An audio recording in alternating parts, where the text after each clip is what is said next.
Oh, kumusta na kayo dyan sa Grande? Ang oras namin dito ngayon ay alas 8:30 pa lang ng umaga. Siguro dyan, mga alas 3 sila dyan o alas 2. Ma'am, basta kayo kinipapangin. Baka kayo pa lang ha. Kinipapangin, gininom pa lang. Dapat mali na gininom may lumakayin. Dapat ipigil ka na yung pag-inom ng alak. Si Julius, ano naman ang kalagayan niya? May trabaho na ba siya?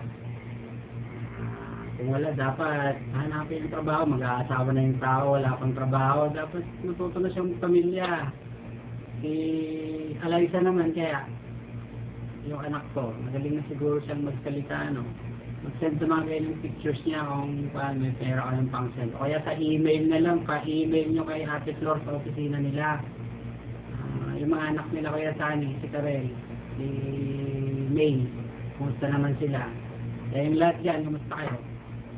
Yung mga pinsan, Kuyang Frank, Kuyang Edgar, lahat kayo dyan. Auntie Nene, Uncle Fred, kumusta kayo? Amin dito, Uncle. Naiiyak na ako.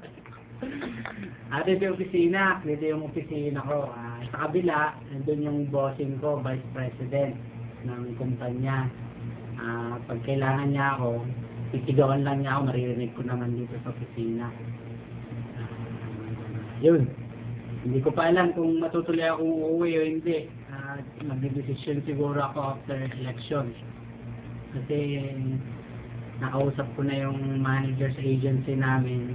Fortunately, approve naman yung increase ko ng 200 real. So, ibig sabihin na dagdagan na yung sweldo ko. May possibility pa na pwede pang madagdagan kung sa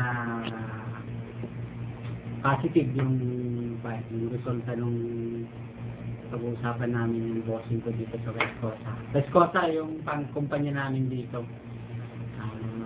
Sige, kumusta kayo amin latitan? Maging agsing-singpit kayo namin. Bye-bye!